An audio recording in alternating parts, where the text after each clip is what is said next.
ചെയ്തൊരു ദുആണ്. അല്ലാഹുമ്മ ആതി അൻഫുസനാ തഖ്വാഹാ വസക്കിഹാ അൻത ഖൈറു മൻ സക്കാഹാ അൻത വലിയുഹാ വമൗലാഹാ യാ റബ്ബൽ ആലമീൻ. പടച്ചോനെ, ഞങ്ങളുടെ നഫ്സുകൾക്ക് തഖ്വ നൽകണേ തമ്പുരാനെ. അല്ലാഹുവേ, ഞങ്ങളുടെ നഫ്സുകളെ നീ തസ്കിയത്ത് അഥവാ അതിന്റെ ശുദ്ധീകരണ പ്രക്രിയ, അതിന്റെ പ്യൂരിഫിക്കേഷൻ പ്രോസസ് നീ ഏറ്റെടുക്കണേ തമ്പുരാനെ. അൻത വലിയുഹാ വമൗലാഹാ. ഇതിന്റെയൊക്കെ യഥാർത്ഥ വലിയും മൗലയും അതിന്റെയൊക്കെ ഓണർഷിപ്പ്, ഇതിന്റെ മിൽക്ക് അതൊക്കെ നിനക്കാണല്ലോ റബ്ബേ. ഇതിന്റെ മിൽക്കും നിനക്കാണല്ലോ റബ്ബേ. അപ്പൊ നമ്മുടെ കൽബിനെ, നമ്മുടെ നഫ്സിനെ അള്ളാഹുലേക്ക് നമ്മൾ സമർപ്പിക്കാൻ. പഠിച്ചോനെ, ഇത് നിന്റെ നിയന്ത്രണത്തിലാവണേ അള്ളാഹ്. ഈ കൽബ് തെന്നിപ്പോയാൽ വലിയ അപകടമാണ്. പിന്നെ ഞങ്ങളുടെ ശരീരം നരകിലെ വിറക് കൊള്ളിയുടെ അഗ്നിയുടെ അംശമാണ് റബ്ബേ എന്ന് നമ്മൾ പറയാൻ. ആ ദുആ ഇന്നത്തെ കാലത്ത് നമ്മൾ ഏറ്റവും കൂടുതൽ പതിവാക്കാൻ പറയേണ്ടത്. ഇപ്പൊ SSLC പരീക്ഷയുടെ റിസൾട്ട് വന്നു മിനിയാന്ന്. ഇന്നലെ ഹയർ സെക്കൻഡറി പരീക്ഷയുടെ റിസൾട്ട് വന്നു. കഴിഞ്ഞ ആഴ്ച 27 ലക്ഷത്തിൽ പരം കുട്ടികൾ നീറ്റിന്റെ എൻട്രൻസ് എക്സാം എഴുതി.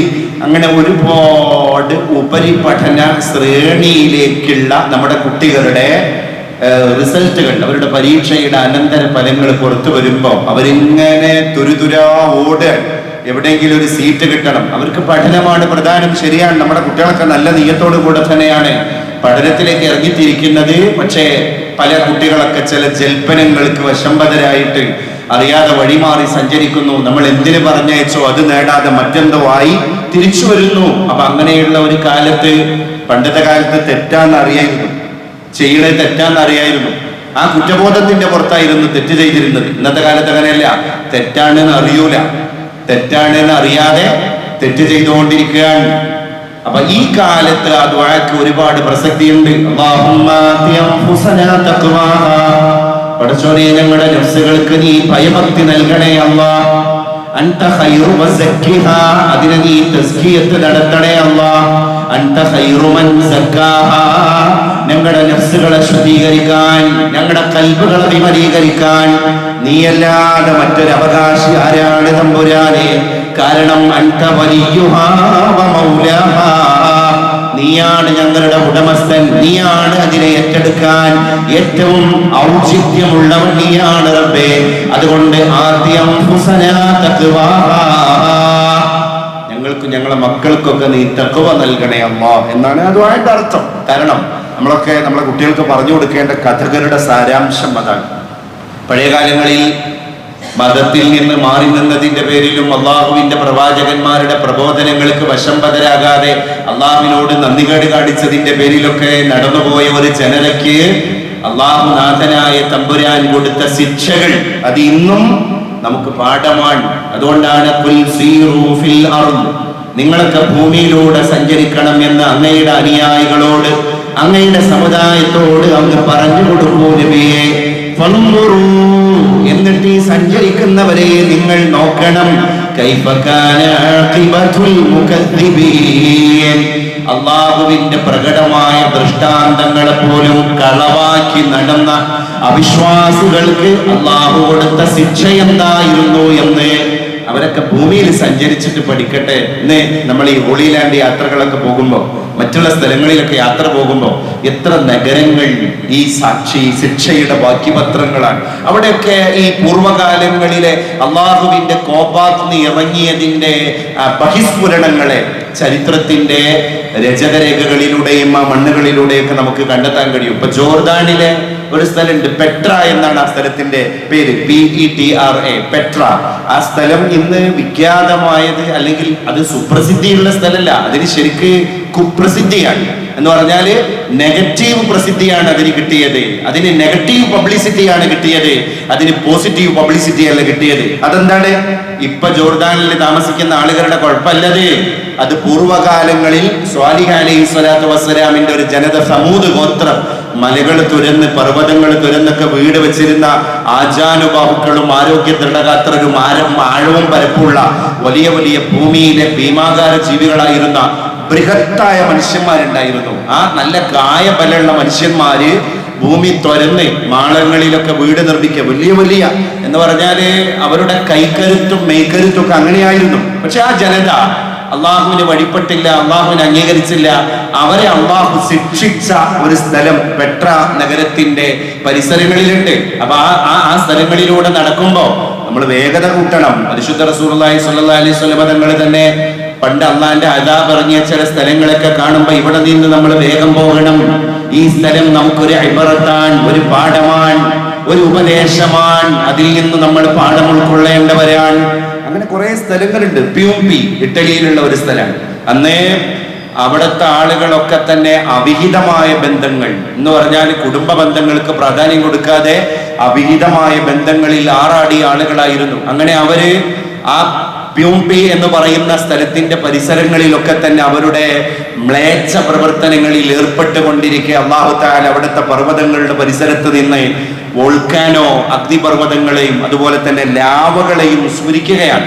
ആ ലാവ ഇങ്ങനെ നഗ്നരായിട്ട് വഴിയരികളിൽ കിടന്നുകൊണ്ടിരിക്കുന്ന ജനതയുടെ മുകളിലേക്ക് ആ ലാവ പരന്നൊഴുകി അവരെ അള്ളാഹു കല്ലുകളാക്കി മാറ്റുകയാണ്. ഇന്നും ആ നഗരം സന്ദർശിക്കുന്ന വിദേശികളൊക്കെ അത്ഭുതപ്പെട്ട് പറയാറുണ്ട്, മനുഷ്യന്റെ ആണിന്റെയും പെണ്ണിന്റെയും രൂപത്തിലുള്ള ഒരുപാട് കല്ലുകൾ, ശിലകൾ ഞങ്ങൾക്ക് അവിടെ കണ്ടെത്താൻ സാധ്യമായി. ഇത് അള്ളാഹുവിന്റെ അദാബിന്റെ അഗ്നി ഇറങ്ങിയ സ്ഥലമാണ്. ആ ലാവകളിലൂടെ അവർ മറ്റൊരു വിഭാഗമായി മാറുകയാണ്. പിന്നെ അള്ളാഹു തൂഫാൻ, പ്രളയം അള്ളാഹു പഴയ കാലത്ത് ഇറക്കിയതാണ്. തവള, ദർദുരം, ഈ മേണ്ടക് അല്ലെ, മണ്ടൂകങ്ങളെ കൊണ്ട് അള്ളാഹു തആല, ഈ തവളകളെ കൊണ്ട് അള്ളാഹു തആല പരീക്ഷണം നടത്തിയിട്ടുണ്ട്. ബ്ലഡ്, രക്തം, രുതിരഗണങ്ങളെ കൊണ്ട് അള്ളാഹു തആല പരീക്ഷണം നടത്തിയിട്ടുണ്ട്. പേനിനെ കൊണ്ട് അള്ളാഹു പരീക്ഷണം നടത്തിയിട്ടുണ്ട്. ഇതൊക്കെ ഒരു ജനത ഏറ്റുവാങ്ങിയ ശിക്ഷയാണ് എന്നർത്ഥം. അപ്പോ ഇന്നത്തെ കാലത്ത് നമ്മൾ ജീവിക്കുമ്പോൾ അള്ളാന്റെ അദാബ് ഇറങ്ങണില്ലല്ലോ, അതൊക്കെ ബനൂ ഇസ്രായേൽ സമുദായത്തിനല്ലേ. പക്ഷെ അതൊക്കെ മനുഷ്യന് വരവ് വെക്കപ്പെട്ട കാര്യങ്ങളാണ്, മനുഷ്യന് വരവ് വെക്കപ്പെട്ട കാര്യങ്ങളാണ്. അപ്പോ അള്ളാഹുവിനോട് നമ്മൾ ദുആ ചെയ്യുക, ആതി അൻഫുസനാ തഖ്വാഹ. ഹബീബായ നബി തങ്ങൾ സ്ഥിരമായിട്ട് പതിവാക്കുകയും ദുആ ചെയ്യാൻ മറ്റുള്ളവരോട് അപേക്ഷിക്കുകയും ചെയ്തൊരു ദുആ മറ്റൊന്നുണ്ട്. അതും ഖൽബുമായിട്ട് ബന്ധപ്പെട്ടതാണ്, ഈമാനായിട്ട് ബന്ധപ്പെട്ടതാണ്. അല്ലാഹുമ്മ ഹബ്ബിബ് ഇലൈനൽ ഈമാൻ وزينه في قلوبنا وكره إلينا الكفر والفسوق والعصيان واجعلنا من الراشدين. അല്ലാഹുവേ ഹബ്ബിബ് ഇലൈനൽ ഈമാൻ, ഈമാനിനോട് ഞങ്ങൾക്ക് മഹബ്ബത്ത് വർദ്ധിപ്പിക്കണേ അല്ലാഹ്. മഹബ്ബത്ത് അത് നമ്മളെ കൽബിന്റെ ഒരു ആഭിമുഖ്യമാണല്ലോ അല്ലേ. നമുക്ക് എന്തിനോട് മഹബ്ബത്ത് ഉണ്ടായാലും പിന്നെ അതിനെ നമുക്ക് മറക്കാൻ കഴിയൂല. നമ്മളെ എല്ലാ പരിശ്രമങ്ങളും അതിനു വേണ്ടിയായിരിക്കും. അതിനു വേണ്ടി യത്നിക്കുമ്പോ അതിൽ പിന്നെ നമുക്കൊരു അസ്വസ്ഥത വരില്ല. അങ്ങനെയാണല്ലോ, ആരോട് മഹബ്ബത്ത് ഉണ്ടായാലും അങ്ങനെയാണ്. അത് പരസ്പരമുള്ള അഫെയറുള്ള ലവേഴ്സ് ആണെങ്കിൽ പോലും അവർ തമ്മിലുള്ള ബന്ധം വളരെ രൂഢമൂലമാണ്, ബോണ്ടാണ്. അതിന്റെ പുറത്തുള്ളതൊന്നും അവർക്ക് ശ്രദ്ധിക്കാൻ കഴിയൂല. അവർ ഫുള്ളി ഇതിൽ ഇൻവോൾവഡ് ആയിരിക്കും. അതിനുവേണ്ടി എന്തെങ്കിലും ത്യാഗം സഹിക്കാൻ അവർ തയ്യാറാണ്, അതിനുവേണ്ടി പൈസ ഇറക്കാൻ അവർ തയ്യാറാണ്. അപ്പൊ ഒരു 10 100 ചെലവായാല് അതിലൊരു കുറ്റബോധം ഉണ്ടാവൂല. അപ്പൊ മഹബ്ബത്ത് എന്തിനോട് എന്നുള്ളത് അള്ളാഹു നൽകുന്ന തൗഫീഖാണ്. അവിടെയാണ് മഹാന്മാർ ദുആ ചെയ്ത് അള്ളാഹുവിന്റെ റസൂൽ പതിവാക്കിയ ദുആ, അല്ലാഹുമ്മ ഹബ്ബിബ് ഇലൈനൽ ഈമാൻ, അല്ലാഹുവേ ഞങ്ങൾക്ക് ഈമാനിനോട് മഹബ്ബത്ത് വർദ്ധിപ്പിക്കണേ അല്ലാഹ്. വകർരിഹ് ഇലൈനൽ കുഫ്ര വൽ ഫുസൂഖ വൽ ഇസ്യാൻ, കുഫ്റിനോട് ഞങ്ങൾക്ക് വെറുപ്പ് നൽകണേ അല്ലാഹ്. ഫുസൂഖ്, കാപട്യത്തോട് ഞങ്ങൾക്ക് വെറുപ്പുണ്ടാക്കണേ അല്ലാഹ്. വൽ ഇസ്യാൻ, തെറ്റുകളോട് ഞങ്ങൾക്ക് വെറുപ്പുണ്ടാക്കണേ അല്ലാഹ്. തെറ്റുകളോട് വെറുപ്പുണ്ടാകുക എന്നുള്ളത് ഒരു തൗഫീഖ്. ഇന്നത്തെ കാലത്ത് ഇപ്പൊ ഇല്ലാത്തത് അതാണ്. ഈമാനിനോടുള്ള മഹബ്ബത്ത് ഇല്ലാതെയായി, തെറ്റുകളോടുള്ള വെറുപ്പും ഇല്ലാതെയായി. തെറ്റുകളോട് വെറുപ്പില്ല, തെറ്റുകളോടുള്ള പിന്നെ വെറുപ്പില്ല. അതുകൊണ്ട് തെറ്റിനോട് മഹബ്ബത്ത്, ഈമാനിനോടുള്ള മഹബ്ബത്തില്ല, പിന്നെ തെറ്റിനോട് മഹബ്ബത്ത്. ഇങ്ങനെ മനുഷ്യൻ ജീവിച്ചുകൊണ്ടിരിക്കുകയാണ്. അതൊരു പുതിയ ഒരു കാലത്തിന്റെ ഒരു പരീക്ഷണാണ് എന്നർത്ഥം. മഹാനായ ഉമർ റളിയല്ലാഹു അൻഹു മദീനന്റെ അന്നൊക്കെ ഓരോ പട്ടണങ്ങൾക്ക് ഓരോ കവാടം, അറബ് നാടുകളിലൊക്കെ അങ്ങനെയാണ്. ഇന്ന സിറ്റി ഇന്ന സിറ്റി. മദീനയുടെ കവാടത്തിന്റെ ഗേറ്റ്വേന്റെ മുമ്പിൽ നിന്നിട്ട് ഉമർ ഫാറൂഖ് തങ്ങൾ പറഞ്ഞു ജനങ്ങളോട്, പ്രിയപ്പെട്ട നാട്ടുകാരെ, പ്രദേശവാസികളെ, നിങ്ങളെല്ലാവരും ഈ ഗേറ്റിന്റെ പിന്നിൽ അണിനിരക്കണം. റോമയിൽ നിന്ന് ജയിൽ മോചിതനായി നമ്മുടെ പ്രിയപ്പെട്ട സ്നേഹിതൻ അബ്ദുല്ലാഹ് ഇബ്നു ഖുദാഫത്തുസ് സഹ്മി റളിയല്ലാഹു അൻഹു മദീനയുടെ പട്ടണത്തിലേക്ക് കയറി വരികയാണ്. അതുകൊണ്ട് ഹുദാഫ കയറി വരുമ്പോ നിങ്ങളെല്ലാവരും ഹുദാഫയുടെ നെറ്റിത്തടത്തിൽ ഒരു ഉമ്മ കൊടുക്കണം. റളിയല്ലാഹു അൻഹുവിന്റെ കൽപ്പനയാണ്. നമ്മുടെ സുഹൃത്ത് ഹുദാഫ റോമൻ പട്ടാളത്തിന്റെ കയ്യിൽ നിന്ന് മോചിതനായിട്ട് മദീനയിലേക്ക് കയറി വരികയാണ്. അപ്പൊ ഗേറ്റിന്റെ അവിടെ 2 സഫായി നിങ്ങളൊക്കെ നിന്നിട്ട് ഹുദാഫയോടുള്ള ബഹുമാനാർത്ഥം ആദര പുരസരം നിങ്ങൾ എന്ത് ചെയ്യണം? ഹുദാഫയുടെ അബ്ദുല്ലാഹ് ഇബ്നു ഹുദാഫത്തു സഹ്മിയുടെ നെറ്റിയിൽ ഉമ്മ കൊടുക്കണം എന്നാണ് ഉമർ തങ്ങളുടെ പ്രഖ്യാപനം. എന്തായിരുന്നു അതിന്റെ പിന്നിലുള്ള ചരിത്രം എന്നാണ്. അബ്ദുല്ലാഹ് ഇബ്നു ഹുദാഫത്തു സഹ്മി തങ്ങളെ റോമയുടെ സൈന്യം പിടിച്ചു. ക്രൈസ്തവ രാജാവായ റോമയുടെ തലവൻ അബ്ദുല്ലാഹ് ഇബ്നു ഹുദാഫത്തു സഹ്മിയോട് പറഞ്ഞു, നീ ഒരു സൈന്യത്തിന്റെ നേതാവാണ്, തലവനാണ്, അതുകൊണ്ട് നിനക്ക് ഞാനൊരു ഓഫർ വെക്കുകയാണ്. നീ നിന്റെ മതം ചവറ്റുകൊട്ടയിലേക്ക് വലിച്ചെറിഞ്ഞ് എന്റെ മതവിശ്വാസത്തിലേക്ക് മനപരിവർത്തനം നടത്തിയിട്ട് കടന്നു വരികയാണെങ്കിൽ എന്റെ റോമ സാമ്രാജ്യത്തിന്റെ പകുതി ഭരണം ഞാൻ നിന്റെ കയ്യിലേക്ക് ഏൽപ്പിച്ചു തരും. അത് അവിടുത്തെ സീനിയർ മന്ത്രിമാർക്ക് പോലും കിട്ടാത്ത ഏറ്റവും വലിയൊരു ആനുകൂല്യമാണ്. അന്നത്തെ റോമ നമ്മൾ പഠിക്കണം.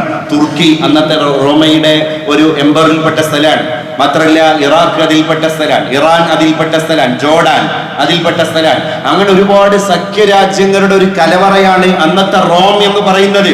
ഇപ്പൊ അവിഭക്ത ഇന്ത്യ, ഇപ്പൊ ഇന്ത്യ തന്നെ ലോകത്തെ വലിയ രാജ്യങ്ങളിൽപ്പെട്ട രാജ്യമാണ്. അപ്പൊ അവിഭക്ത ഇന്ത്യയോ ഇപ്പൊ വിഭജിച്ചു പോയ പാകിസ്ഥാന് കൂടി ഇന്ത്യയുടെ ഭാഗമായ സമയത്താണല്ലോ ടാഗോർ ജനഗണനമന എഴുതുന്നത്.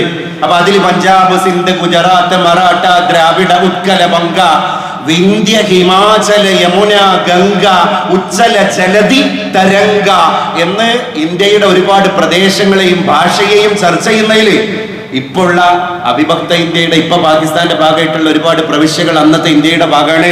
അപ്പൊ അതുപോലെ അവിഭക്ത റോമ, ആ റോമ എന്ന് പറയുന്ന രാജ്യത്തിന്റെ പകുതി കിങ്ഡം അബ്ദുല്ലാഹ് ഇബ്നു ഹുദാഫത്തു സഹ്മിയുടെ കയ്യിലേക്ക് പട്ടിൽ വെച്ചിട്ട് തളികയിൽ വെച്ചിട്ട് ആ അധികാരം കൈമാറും. ഈ സ്പോട്ടിൽ there is a condition, നീ ഈ മതം ഉപേക്ഷിക്കണം.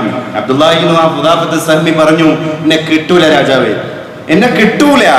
കാരണം ഈമാൻ, ഈമാനിനോട് അല്ലാഹു മഹബ്ബത്ത് കൊടുത്ത മനുഷ്യനാണ്. കുഫറിനോട്, തെറ്റിനോട്, അതുപോലെ തന്നെ ഫുസൂഖിനോട് അല്ലാഹു ഇക്റാഹ് കൊടുത്തൊരു മനുഷ്യനാണ്. അതിനോട് ഭയങ്കര വെറുപ്പാണ്. അപ്പൊ രാജാവ് പിന്നെ അതിന് അംഗീകാരം അദ്ദേഹം മനസ്സ് വെച്ചില്ല എന്ന് അറിഞ്ഞപ്പോൾ അദ്ദേഹത്തെ കാരാഗൃഹത്തിൽ അടച്ചു. അദ്ദേഹത്തിന്റെ കൈയൊക്കെ ഈ കയ്യാമം വെച്ചിട്ട് അദ്ദേഹത്തെ കാരാഗൃഹത്തിൽ ജയിലിൽ അടച്ചു. 4 ദിവസം, ആദ്യത്തെ 4 ദിവസം ഇരുട്ടുള്ള മുറിയിൽ അദ്ദേഹത്തെ കൊണ്ടുപോയി താമസിപ്പിച്ചു. ഒരംശം ഭക്ഷണവും കൊടുത്തില്ല. 4 ദിവസം വെള്ളവും ഭക്ഷണവും ഇല്ല. ഒരു മനുഷ്യൻ കണ്ണു തുറന്നാൽ കാണുന്നത് മുഴുവൻ ഘനാന്ധകാരം, അന്തേരി, ഇതാണ് കാണുന്നത്. കുരിരുട്ട്. ആ ഇരുട്ടിന്റെ അകത്ത് 4 ദിവസം ഒന്നുമില്ലാതെ ഒരു മനുഷ്യൻ കഴിച്ചു കൂട്ടാണ്. 5ാമത്തെ ദിവസം അബ്ദുല്ലാഹ് ഇബ്നു ഹുദാഫത്തു സഹ്മിയുടെ അടുക്കലേക്ക് റോമയുടെ അവിടുത്തെ സെൻട്രൽ ജയിലിൽ നിന്ന് നേരെ തളികയിൽ അംഗരക്ഷകന്മാർ കൊണ്ടുവരുന്നത് പോർക്കിന്റെ മാംസമാണ്, പിന്നെ കുറച്ച് മദ്യമാണ്. രണ്ടും മുസ്ലിമിന് നിഷിദ്ധമാണ്, ഹറാമാണ്. അദ്ദേഹത്തോട് പറഞ്ഞു, ഇത് പന്നി മാംസം ചുട്ടതാണ്, നല്ല ടേസ്റ്റിയാണ്. പിന്നെ ഇത് നുരഞ്ഞു പൊങ്ങുന്ന വാറ്റു ചാരായത്തിന്റെ ചഷകമാണ്, നീ സമൃദ്ധിയോളം കുടിച്ചോ, നീ സമൃദ്ധിയോളം തിന്നോ. അപ്പൊ അബ്ദുല്ലാഹ് ഇബ്നു ഹുദാഫത്തു സഹ്മി ആ ജയിലിൽ വെച്ചിട്ട് അല്ലാഹുവിനോട് പ്രാർത്ഥിച്ചു പറയുന്ന ഒരു വാക്കുണ്ട്, റബ്ബേ, ഒരു മനുഷ്യന്റെ ആത്മാവ് നശിക്കുമെന്ന് ഭയപ്പെട്ടാൽ അവന് പന്നിമാംസം തിന്നാം, കള്ളും കുടിക്കാം, ഒരു കുഴപ്പമില്ല. പക്ഷേ അല്ലാഹുവേ, അബ്ദുല്ലാഹ് ഇബ്നു ഹുദാഫത്തു സഹ്മി അത് തിന്നു എന്ന് പിന്നെ ഈ റോമാ സൈന്യം പറയും. അത് മറ്റുള്ളവരോട് പറഞ്ഞ് പ്രചരിപ്പിക്കും. അതിന്റെ പേരിൽ നിന്റെ ദീനിന് റിമാർക്ക് ഉണ്ടാക്കാൻ അവർ ശ്രമിക്കും. അതുകൊണ്ട് അല്ലാഹുവേ, ഞാൻ അതിന്റെ സന്നദ്ധനല്ല റബ്ബേ. ആ 2 സാധനങ്ങളും അദ്ദേഹം തള്ളി മാറ്റി. എന്നെ കിട്ടൂല, ഞാൻ ഇവിടുന്ന് കടവ് മരിച്ചാലും കുഴപ്പമില്ല, ഞാനത് ഭക്ഷിക്കാനും കുടിക്കാനും സന്നദ്ധനല്ല. എന്റെ മനസ്സ് അതിലേക്ക് ആഭിമുഖ്യം കാണിക്കുന്നില്ല. കാരണം എനിക്ക് കുഫറിനോട് വെറുപ്പാൻ, എനിക്ക് ഇസ്യാനിനോട് വെറുപ്പാൻ. ആ മനുഷ്യൻ പറഞ്ഞൊരു മധുരമുള്ള വർത്താനാണ്. പിന്നെ അവസാനം അറ്റ കൈക്ക് രാജാവ് പറഞ്ഞു, തളച്ച എണ്ണയിലേക്ക് ഞാൻ എന്നെ ഇടും. അങ്ങനെയൊക്കെ ഒരുപാട് മുസ്ലിം സൈന്യത്തിൽപ്പെട്ട സ്വഹാബത്തിനെ കൊന്നില്ലേ, റോമാ സൈന്യം കൊന്നില്ലേ. തളച്ച എണ്ണയിലേക്ക് പഴംപൊരി ഇടുമ്പോലാണ്ട് ഇടുക. എന്നിട്ടൊരു മനുഷ്യന്റെ ജീവഹാനി സംഭവിച്ചാല് ഒരു വേവിക്കപ്പെട്ട മാംസപിണ്ഡമായിട്ട് ആ മനുഷ്യന്റെ മൃതദേഹം പുറത്തേക്ക് എടുക്കുക. നിഷ്ഠൂരമായ കൊലപാതകം. ആ എണ്ണ കാണിച്ചു കൊടുത്തു. പക്ഷെ ഈ മനുഷ്യൻ അതിന്റെ മുമ്പിലും പതറൂല എന്ന് ബോധ്യപ്പെട്ടപ്പോ അവസാനം അറ്റ കൈക്ക് ഈ രാജാവ് പറഞ്ഞൊരു വാക്കുണ്ട്, എന്നാൽ നീ എന്റെ നെറ്റിത്തടത്തിൽ ചുംബിക്കുമോ? നെറ്റിത്തടത്തിൽ ചുംബിക്കുക എന്ന് പറഞ്ഞാല് അതിന്റെ അർത്ഥം എന്താ? ഇപ്പോ അറബികൾക്കിടയിലുള്ള ഒരു സംസ്കാരമാണത്. കാറൊക്കെ പരസ്പരം ഹൈവേ കൂടെ യാത്ര ചെയ്യുന്ന സമയത്ത് കാറുകൾ കൂട്ടി ഉരസുകയാണെങ്കിൽ ആരെടുത്താണോ ഫാൾട്ട്, ആ ഫാൾട്ട് സംഭവിച്ച ആള് നേരെ കുത്തി ചെയ്ത് ഏത് വാഹനത്തെയാണോ ആ വാഹനത്തിന്റെ ഡ്രൈവറെ പോയിട്ട് നെറ്റിയിൽ ചുംബിച്ചാല് അവരെ എല്ലാ പ്രശ്നങ്ങളും സോൾവ് ആയി. കാരണം എന്താ? ഐ ആം സോറി, എന്റെ അടുത്താണ് കുറ്റം, ഞാൻ ചെറുതാട്ടോ നിങ്ങൾ വലുതാട്ടോ. അപ്പൊ ഈ നെറ്റിയിൽ ചുംബിക്കുന്നവൻ കൊടുക്കുന്ന കൺവേ ചെയ്യുന്ന മെസ്സേജ് എന്താണ്? ഞാൻ നിങ്ങളെക്കാൾ എത്രയോ താഴെയാണ്, നിങ്ങളാണ് മുകളിൽ, അത് ഞാൻ അംഗീകരിക്കുകയാണ് എന്നാണ് ആ പറയുന്ന ഈ ചുംബനത്തിന്റെ ശരീരഭാഷ. അപ്പോ ഈ രാജാവ് പറഞ്ഞ എന്താണ്? നിങ്ങൾ എന്റെ നെറ്റിത്തടത്തിൽ ചുംബിക്കണം. അപ്പൊ ഞാൻ നിങ്ങൾ ചെറുതാണ്, ഞാൻ വലുതാണ്, നിങ്ങൾ അംഗീകരിക്കണം. അവിടെ ഹുദാഫത്തു സഹമി തങ്ങൾ വെച്ചൊരു കണ്ടീഷൻ ഉണ്ട്, ഞാൻ നിങ്ങളെ ചുംബിക്കാം, നെറ്റിത്തടത്തിൽ ഞാൻ ഉമ്മ വെക്കാം, പക്ഷെ എന്റെ കൂടെ ബന്ധനസ്ഥരാക്കപ്പെട്ട 80 മുസ്ലിം സൈന്യങ്ങളെ കൂടി നിങ്ങൾ അതിന്റെ പേരിൽ മോചിപ്പിക്കണം. അവസാനം രാജാവ് അഭിമാന പ്രശ്നമാണ് എന്നുള്ള പേരിൽ എന്തായാലും അബ്ദുല്ലാഹിബ്നു ഹുദാഫത്തു സഹ്മിയെ കൊണ്ട് എന്റെ നെറ്റിത്തടത്തിൽ ചുംബിപ്പിച്ചിട്ടേ ഞാൻ അടങ്ങൂ എന്ന് വാശിക്ക് തീരുമാനിച്ചു. അബ്ദുല്ലാഹിബ്നു ഹുദാഫത്തു സഹ്മി തങ്ങൾ ഈ എഗ്രിമെന്റ് പ്രകാരം രാജാവിന്റെ നെറ്റിത്തടത്തിൽ ചുംബിച്ചു. അങ്ങനെ അബ്ദുല്ലാഹിബ്നു ഹുദാഫത്തു സഹ്മി തങ്ങൾ കൂടെയുള്ള 80 സൈന്യങ്ങളും മദീനയിലേക്ക് മോചിതരായിട്ട് വരുമ്പോഴാണ് ഉമറുൽ ഫാറൂഖ് തങ്ങളുടെ ജനങ്ങളോടുള്ള പ്രഖ്യാപന, എന്റെ അബ്ദുല്ലാഹിബ്നു ഹുദാഫത്തു സഹ്മി വരുമ്പോ നിങ്ങൾ ഓരോരുത്തരും ഹുദാഫയുടെ നെറ്റിത്തടത്തിൽ ചുംബിക്കണം. കാരണം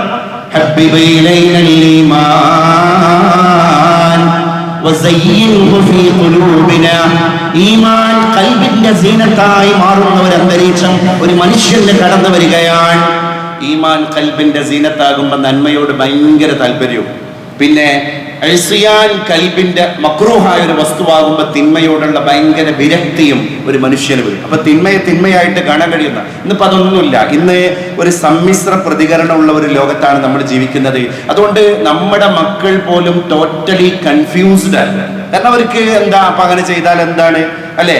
ഒരു സ്വന്തം സുഹൃത്തിന്റെ ഗേൾ ഫ്രണ്ടിനെ പോലും ബൈക്കിൽ പിക്ക് ചെയ്തിട്ട് അത് ഫ്രണ്ട്ഷിപ്പാണ്, അവിടെ അഭിപ്രായം പറയാൻ നിങ്ങൾക്ക് എന്താ അവകാശം എന്ന് ചോദിക്കുന്ന മുസ്ലിം മക്കളെ കവലകളിൽ നമ്മൾ കാണുന്നു. നമ്മൾ അവരെ അഡ്വൈസ് ചെയ്യാൻ നിസ്സഹായരായി പോകുന്നു. അപ്പൊ തെറ്റല്ല എന്ന ഒരു ധാരണ പെരുകുക എന്നുള്ളത് ഈമാനിനോടുള്ള വെറുപ്പ് വരുന്നതിന്റെ അടയാളമാണ്. ഇസ്യാനിനോട് തെറ്റിനോട് മഹബത്ത് വരുന്നതിന്റെ അടയാളമാണ്. അപ്പൊ അവർക്ക് നേരെ ഉൾട്ടയായില്ലേ നമ്മൾ? ഇപ്പൊ ഈ സഹാബത്തൊക്കെ ഇപ്പൊ പണിയെടുത്ത് എന്തിനാണ് എന്നൊരു ചോദ്യം പുതിയ ലോകത്ത് വളരെ പ്രസക്തമാണ്. ഈ കഴിഞ്ഞ വെള്ളിയാഴ്ച എന്തിനേറെ പറയണം, ദൈവത്തിന്റെ സ്വന്തം നാടായിരിക്കുന്ന അല്ലെങ്കിൽ അങ്ങനെ പ്രഖ്യാതമായിരിക്കുന്ന കേരള സംസ്ഥാനത്തിന്റെ സാംസ്കാരിക നഗരിയുടെ ഹൃദയഭാഗമാകുന്ന കൊച്ചിയുടെ പനമ്പിള്ളി നഗറില് രാവിലെ 7:30 ഒരു ആമസോണിന്റെ പാർസൽ കവറിൽ പൊക്കിൾ കൊടി പോലും വിച്ഛേദിക്കപ്പെടാത്ത ചോര ഒലിക്കുന്ന ഒരു നവജാത ശിശുവായ ഒരു ആൺകിടാവിനെ അവിടുത്തെ യാത്രക്കാര് കാണുകയാണ്. അവർ പാർസൽ പൊതി എടുത്തു. ആ ഓട്ടോറിക്ഷ ബസ് ഡ്രൈവർ പറഞ്ഞു, ഞാൻ ആദ്യം വിചാരിച്ചത് ഇതൊരു ഡോളാണ്, ഇതൊരു കളിപ്പാവയാണ്. കാരണം അത്ര വലിപ്പേ ഉള്ളൂ, അതുപോലെ ഒരു സൗന്ദര്യവും അതുപോലെ ഒരു ഓമനത്തോക്കുള്ള ഒരു മുഖം. പക്ഷെ ആ കുട്ടി കരയുന്നില്ല. അപ്പൊ ഞാനൊരു പാവയാണ്, നിശ്ചലമായ ഒരു പാവയാണ് എന്ന് വിചാരിച്ചു. ഒന്നുകൂടി എടുത്തു നോക്കുമ്പോ അത് പച്ച മനുഷ്യന്റെ പുത്രനാണ്. അങ്ങനെ പോലീസ് വരുന്നു, ബന്ധപ്പെട്ടവർ അന്വേഷണം നടത്തുന്നു. അവിടുത്തെ ആശാപ്രവർത്തകന്മാരെ വർക്കേഴ്സിനെ വിളിക്കുന്നു. അവർ പറയുന്നു, സർക്കാർ തലത്തില് ആരോഗ്യവകുപ്പിന്റെ കീഴിൽ ഞങ്ങളൊരു കാണേഷുമാരി തന്നെ ഇവിടെ നടത്തിയതാണ്. ഈ പനമ്പള്ളി നഗറിന്റെ പരിസരങ്ങളിൽ ഒരു ഫ്ലാറ്റിലും ഒരു ഗർഭിണിയും ഇല്ല, അതുകൊണ്ട് ഇത് ഇവിടത്തേതല്ല, ഈ ഗർഭത്തിന്റെ ഉടമ ഇവിടെയല്ല എന്ന് ആണയിട്ട് ആശാ വർക്കേഴ്സ് പറയാൻ. അവസാനം പോലീസ് ഈ ആമസോണിന്റെ ഓൺലൈനായിട്ട് വന്ന പാർസൽ കവറിന്റെ അതിന്റെ QR കോഡ് വെച്ച് സ്കാൻ ചെയ്യുമ്പോൾ അത് ഇന്നാലിന്റെ 5ാം നിലയിലെ ഫ്ലാറ്റിലെ അഡ്രസ് ആണ് എന്ന് കിട്ടുന്നു. അത് തെരഞ്ഞവർ പോകുന്നു. അപ്പൊ അവിടെ ആ വീട്ടിലൊരു അമ്മ ഉണ്ട്, ഒരു അച്ഛനുണ്ട്, ഒരു 23-കാരിയായ മോളുണ്ട്. യാതൊരു സംശയം അവർക്കില്ല, ഇവൾ അവിവാഹിതയായ ഒരു മോളാണ്. അപ്പൊ ഇവിടെ അല്ല, എന്നാ പിന്നെ എന്തോ ഒരു റോങ് മെസ്സേജ് കിട്ടിയതായിരിക്കും എന്ന് വിചാരിച്ച് അവർ തിരിച്ചിറങ്ങുന്നു. അവിടെ സംശയം തോന്നിയ ഒരു വനിതാ പോലീസ് 15 മിനിറ്റിന് ശേഷം വീണ്ടും അങ്ങോട്ട് കയറുന്നു. ഈ 23-കാരിയെ വിസ്തരിക്കുമ്പോൾ അവൾ പതറുന്നു. അപ്പൊ അവൾ പറയുന്നു, ഞാൻ ഇന്ന് സുബൈക്ക് പുലർച്ചെ 5:30 മണിക്ക് ജന്മം കൊടുത്ത കുഞ്ഞാണത്, എനിക്ക് അവീതമായിട്ടുണ്ടായ കുട്ടിയാണത്. എന്റെ അച്ഛനും അമ്മയും ഇത് അറിയുമെന്ന് വിചാരിച്ച് 8 മണിക്ക് എന്റെ അമ്മ വന്ന് റൂം മുട്ടുമ്പോ ഞാനത് പേടിച്ചിട്ട് ഈ കുട്ടിയെ കിട്ടിയ പാർസൽ കവറിൽ അടക്കം ചെയ്തിട്ട് നേരെ അപ്പുറത്തെ കുറ്റിക്കാട്ടിലേക്ക് വലിച്ചെറിഞ്ഞതാണ്. പക്ഷേ താഴെ ഇലക്ട്രിക് പോസ്റ്റിന്റെ കമ്പിയിൽ തട്ടിയിട്ട് അത് നേരെ റോട്ടിലേക്കാണ് പോയി വീണത്. അങ്ങനെയാണ് അത് പിടിക്കപ്പെട്ടത്. ഇത് ഒരു കൊല്ലം മുമ്പ് ഇൻസ്റ്റഗ്രാമിലൂടെ ഞാൻ പരിചയപ്പെട്ട തൃശ്ശൂരുകാരന്റെ കുഞ്ഞാണ്, അവനിലൂടെ എനിക്ക് അവിഹിതമായിട്ട് ജനിച്ച കുഞ്ഞാണ് എന്ന് ആ പെണ്ണിന് പറയേണ്ടി വരികയാണ്. ഈ കുഞ്ഞിനെ ആരാ മറവ് ചെയ്തത്? കൊച്ചിയുടെ എറണാകുളത്തിന്റെ പോലീസ് ഡിപ്പാർട്ട്മെന്റിന്റെ ഹെഡും അതുപോലെ തന്നെ മുനിസിപ്പൽ ചെയർമാൻ, അവിടുത്തെ ഈ പറയുന്ന കോർപ്പറേഷൻ മേയറും അടക്കമുള്ള ആളുകൾ വന്നിട്ട് എല്ലാ ഉപചാരപൂർവവും ഈ കുട്ടിയെ ശവപ്പെട്ടിയിൽ അടക്കം ചെയ്തിട്ട് ഈ കുട്ടിയെ മണ്ണിലേക്ക് താഴ്ത്തുക. അവസ്ഥയിലേക്കാണ് നമ്മൾ. കാരണം തെറ്റായി അംഗീകരിക്കാൻ കഴിയാത്ത മനോഗതി മലയാളികൾക്കിടയിൽ വരിക, എന്നിട്ട് അതിന്റെ ചിത്രങ്ങൾ നമ്മൾ കാണേണ്ടി വരിക. എന്നത് വ്യാപകമായി ഒരു വിഷയമല്ലാതെ ആയി അല്ലേ? ഇന്ത്യ രാജ്യത്തിന്റെ പ്രധാനമന്ത്രി വന്നിട്ട് കർണാടകയിൽ പ്രസംഗിക്കാൻ. ഇന്ത്യ രാജ്യത്തെ ഒരു കാലം ഭരിച്ച മുൻ പ്രധാനമന്ത്രി HD ദേവഗൌഡയുടെ കൂടെ, അദ്ദേഹത്തിന്റെ പുത്രൻ HD രേവണ്ണയുടെ കൂടെ, അദ്ദേഹത്തിന്റെ പൗത്രൻ അഥവാ പുത്രന്റെ പുത്രൻ HD പ്രജ്വൽ രേവണ്ണയുടെ കൂടെയാണ് ഇന്ത്യ രാജ്യത്തിന്റെ അഭിനവ പ്രധാനമന്ത്രി പ്രസംഗിക്കുന്നത്. അദ്ദേഹം അന്ന് പ്രസംഗിച്ച പ്രസംഗത്തിൽ ഉടനീളം സ്ത്രീയെ പറ്റിയാണ്. സ്ത്രീയുടെ സുരക്ഷ, നാരി ശക്തി, ബേട്ടി ബച്ചാവോ. ജനതാദൾ എസിന്റെ ഹാസൻ മണ്ഡലത്തിൽപ്പെട്ട സ്ഥാനാർത്ഥിയാണ് ആര്? 90 വയസ്സ് പിന്നിട്ട മുൻ ഇന്ത്യ രാജ്യത്തിന്റെ മുൻ പ്രധാനമന്ത്രിയായ HD ദേവഗൌഡയുടെ പേരക്കുട്ടി 33 വയസ്സുകാരനായ പ്രജ്വൽ രേവണ്ണ. ആ പ്രജ്വൽ രേവണ്ണയുടെ കൈ പിടിച്ചിട്ട് ഇന്ത്യ രാജ്യത്തിന്റെ ഇപ്പോഴത്തെ പ്രധാനമന്ത്രി പ്രസംഗിക്കുകയാണ് നാരി ശക്തിയെ പറ്റി. ഈ ജനതാദൾ എസിന്റെ NDA ആഭിമുഖ്യമുള്ള സ്ഥാനാർത്ഥിയാകുന്ന പ്രജ്വൽ രേവണ്ണയുടെ എന്താണ് അദ്ദേഹത്തിന്റെ ചിഹ്നം? എന്താണ് ഈ സ്ഥാനാർത്ഥിയുടെ തെരഞ്ഞെടുപ്പ് ചിഹ്നം? എന്താണ്? ഒരു കറ്റയേന്തിയ, കതിരേന്തിയ, നെൽക്കതിരേന്തിയ ഒരു സ്ത്രീയാണ് ജനതാദൾ എസിന്റെ ചിഹ്നം. നിങ്ങൾ ആലോചിച്ചു നോക്ക്, ഇതൊക്കെ കൂട്ടി വായിക്കുക. അതിന് ശേഷം ഇപ്പൊ ഡിപ്ലോമാറ്റിക് പാസ്പോർട്ട് ചാനൽ വഴി ജർമ്മനിയിലേക്ക് രക്ഷപ്പെട്ട പ്രജ്വൽ രേവണ്ണയുടേതായിട്ട് മാത്രം 3000 പീഡന ക്ലിപ്പുകളാണ് അദ്ദേഹവുമായി ബന്ധപ്പെട്ട പ്രൈവറ്റ് സെക്രട്ടറി പുറത്തിട്ടിരിക്കുന്നത്. അദ്ദേഹത്തിന്റെ സെക്രട്ടറി അദ്ദേഹം തമ്മിൽ ഒരു അസ്വാരസ്യം ഉണ്ടായതിന്റെ പേരിൽ കർണാടകയിൽ ഇപ്പൊ താളിക്കത്ത്. ഈ പീഡന കഥകളിൽ പെട്ടത് മാധ്യമ പ്രവർത്തകരായ സ്ത്രീകള്, പോലീസ് ഉദ്യോഗസ്ഥകളായ സ്ത്രീകള്, അവിടുത്തെ പഞ്ചായത്ത് മെമ്പർമാരായ സ്ത്രീകള്. നിങ്ങളൊന്ന് ആലോചിച്ച് നോക്കണം, ഒരു MP, ഒരു 33 വയസ്സുള്ള MP-യുടെ കഥയാണിത്. അപ്പോൾ എവിടെ എത്തി രാജ്യം, എവിടെ എത്തി? എന്നിട്ട് അദ്ദേഹത്തെ ഒന്ന് പിടിച്ചു കൊണ്ടുവരാന്, ഡിപ്ലോമാറ്റിക് പാസ്പോർട്ട് വഴി പോയ ഒരു മനുഷ്യനെ കൊണ്ടുവരാന് ഈ രാജ്യത്തിന്റെ ഭരണകൂടത്തിന് സാധ്യമാവാത്ത നിസ്സഹായ അവസ്ഥയുടെ മുമ്പിൽ 200 സ്ത്രീകൾ ഇപ്പോ മാനഹാനി ഭയന്നിട്ട് എവിടെയാണ് ആത്മഹത്യയുടെ സൈനൈഡ് ഗുളിക കിട്ടുക, എവിടെയാണ് ഒരു കഷ്ണം കയറ് കിട്ടുക, ഏത് കൊക്കയിൽ പോയാണ് ചാടുക, ഇനി എങ്ങനെയാണ് ജീവിക്കുക എന്ന് ഭയപ്പെട്ടിട്ട് ഈ ക്ലിപ്പുകളിൽ അടങ്ങി 200 സ്ത്രീകൾ അങ്ങോട്ടും ഇങ്ങോട്ടും ഓടിക്കൊണ്ടിരിക്കുകയാണ്. അപ്പോ എർസിയാനിനോടുള്ള ഈ ഒരു ആഭിമുഖ്യം വർദ്ധിച്ചു കഴിഞ്ഞാൽ ലോകം അങ്ങനെയാകും. ഈ 2 പ്രാർത്ഥന, ഒന്ന് അല്ലാഹുമ്മ ആതി അൻഫുസനാ തഖ്വാഹ. രക്ഷിതാക്കളൊക്കെ കുട്ടികളെ ഇടക്കിടക്ക് ഗുണദോഷിക്കുകയും അവരുടെ കാര്യത്തിൽ ഇടപെടുകയും ചെയ്യുക എന്നുള്ളത് വളരെ പ്രധാനമാണ്. മറിയം ബീവി റളിയല്ലാഹു അൻഹായെ പറ്റി അല്ലാഹു പറഞ്ഞൊരു വാക്കുണ്ട് അല്ലേ? വതഹറകി അലാ നിസാഇൽ ആലമീൻ ഇന്നല്ലാഹ അസ്തഫാകി. അല്ല മറിയം, ഇന്നല്ലാഹ അസ്തഫാകി, പെണ്ണേ മറിയം ബീവി, ഭവതി അങ്ങയെ അല്ലാഹു തെരഞ്ഞെടുത്തിരിക്കുകയാണ്. വതഹറകി അലാ നിസാഇൽ ആലമീൻ, ലോകത്തെ സകലമായ സ്ത്രീകളിൽ നിന്നും അങ്ങ് ചാരിത്ര്യ ശുദ്ധിയുടെ ഏറ്റവും വലിയ ഔന്നത്യത്തിലേക്ക് അല്ലാഹു തആല അങ്ങയെ ഉയർത്തിയിരിക്കുകയാണ്. അങ്ങനെ അല്ലാഹു പറഞ്ഞ മറിയം ബീവിയോട് മിഹ്റാബിലേക്ക് കയറി വരുമ്പോൾ മറിയം ബീവിയുടെ രക്ഷിതാവായ പാരൻസിൽപ്പെട്ട ഒരാളായ രക്ഷിതാവായ സക്കരിയ അലൈഹിസ്സലാത്തു വസ്സലാം ചോദിക്കുകയാണ്, മറിയം ബീവി ഇബാദത്ത് ചെയ്തുകൊണ്ടിരിക്കുന്ന മിഹ്റാബില് ഫ്രൂട്ട്സ് കണ്ടപ്പോ, പഴങ്ങൾ കണ്ടപ്പോ, യാ മറിയമു അന്നാ ലക്കി ഹാദാ, ഇത് എവിടുന്ന് കിട്ടി മറിയം? എനിക്കറിയണം, ഇതിന്റെ സോഴ്സ് എനിക്കറിയണം, താര് കൊണ്ടെന്നാണ്. അങ്ങനത്തെ ഒരാളോട് സക്കരിയ നബിക്ക് ചോദിക്കേണ്ട ആവശ്യം തന്നെ ഇല്ലല്ലോ. കാരണം ആ മറിയം ബീവിയെ പറ്റിയാണ് അല്ലാഹു ഇസ്തഫാക്കി വതഹറക്കി എന്ന് പറഞ്ഞത്. അതുകൊണ്ട് ഫുള്ളി ക്ലിയർ ആണ് മറിയം ബീവി. അത് സക്കരിയ അലൈഹിസ്സലാത്തു വസ്സലാമിന് ഉറപ്പാണ്. പക്ഷെ ആ ചോദ്യം എന്തിനാണ്? അത് ഭാവിയിലെ രക്ഷിതാക്കളെ ബോധിപ്പിക്കാനുള്ള ഒരു മെസ്സേജ് ആയിട്ടാണ് അല്ലാഹു തആല സക്കരിയ നബിയെ കൊണ്ട് പറയിപ്പിച്ചത്. എന്ത്? എത്ര നിങ്ങൾക്ക് വിശ്വാസമുള്ള മക്കളാണെങ്കിലും സംശയം തോന്നുന്നിടത്ത് ക്വസ്റ്റ്യൻ വേണം, സംശയം തോന്നാത്തയിടത്തും ക്വസ്റ്റ്യൻ വേണം. വളാഞ്ചേരി അങ്ങാടിയിൽ എന്തോ ഒരു തല്ലും ബഹളവും രാത്രി 10 മണിക്ക് ഉണ്ടായി എന്നുള്ള വിവരം പിറ്റേന്ന് വാട്സപ്പ് ഗ്രൂപ്പിലൂടെ അറിയുന്നത്. മോനെ കിടന്നുറങ്ങിയോടത്തുനിന്ന് കണ്ണും തിരുമ്പി എണീറ്റ് വരുമ്പോ പത്രം വായിക്കണ വാപ്പാന്റെ ഫസ്റ്റ് ക്വസ്റ്റ്യൻ, ഇന്നലത്തെ തല്ലിൽ ഉണ്ടായിരുന്നോ? ആരും പറഞ്ഞിട്ടല്ല, ആരും പരാതിപ്പെട്ടിട്ടല്ല. പിന്നെ ആ ക്വസ്റ്റ്യൻ ഒരു ഡെമോക്രസിന്റെ വാള് പോലെ തന്റെ മകന്റെ തലയുടെ മുകളിൽ വാപ്പാന്റെ നാവിൽ നിന്ന് എപ്പോഴും തൂങ്ങിയാടുന്നുണ്ട് എന്ന ബോധം മകന്റെ മനസ്സിൽ കുടിയിരുത്താനാണ്. അപ്പൊ ആ ദുആക്ക് വലിയ പ്രസക്തിയുണ്ട്. അല്ലാഹുമ്മ ആതി അൻഫുസനാ തഖ്വാഹാ വസക്കിഹാ അൻത ഖൈറു മൻ സക്കാഹാ അൻത വലിയുഹാ വമൗലാഹാ യാ റബ്ബൽ ആലമീൻ. അല്ലാഹു നമ്മുടെ മക്കൾക്കൊക്കെ നല്ല ബോധം നൽകി അനുഗ്രഹിക്കട്ടെ. ഇല്ലെങ്കിൽ വലിയൊരു അനാർക്കിസം എന്ന് പറഞ്ഞാൽ തന്നെ എന്താ?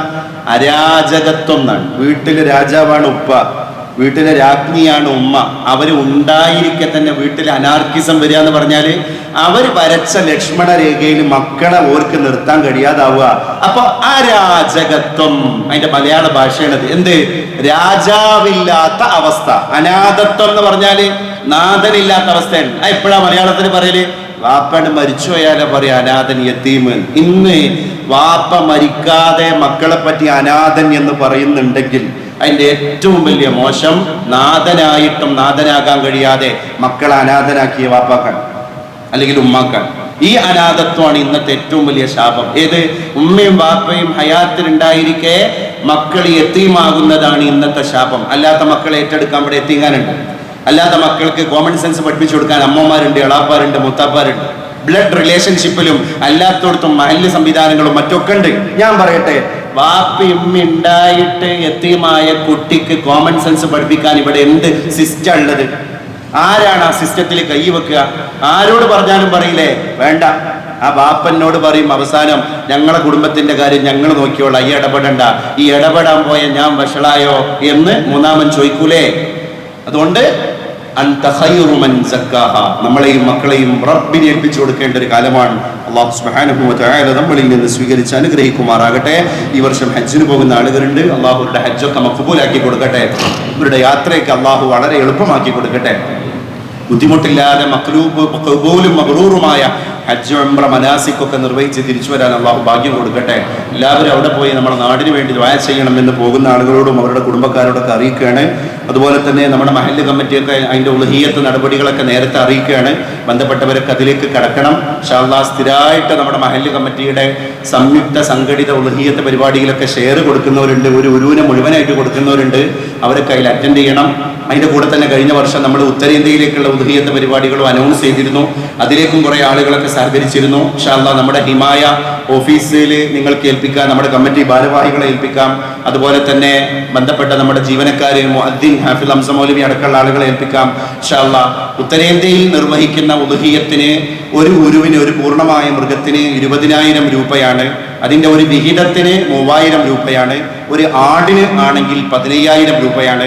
ആ കാര്യം ബന്ധപ്പെട്ടവരെ നേരത്തെ അറിയിക്കുകയാണ്. ഇനിയിപ്പോൾ ഒരു 2-3 ആഴ്ച കഴിയുമ്പോൾ ഒരു ഉരുവിന് 20,000 ഉള്ളത് 25,000 ആകും. കാരണം പെരുന്നാൾ അടുക്കും തോറും അതിൻ്റെ കച്ചവടക്കാരും ബന്ധപ്പെട്ട ആളുകളും അതിന് മാർക്കറ്റിൽ വില കൂട്ടും, വർദ്ധിപ്പിക്കും. അപ്പോൾ ആവശ്യമുള്ളവർ നേരത്തെ കാലത്ത് ബന്ധപ്പെട്ട് കഴിഞ്ഞാൽ അത് അവിടുത്തെ കമ്മിറ്റിയായിട്ട് ഉറപ്പുവരുത്താൻ സാധ്യമാകും എന്ന കാര്യം കൂടി അറിയിക്കുന്നു.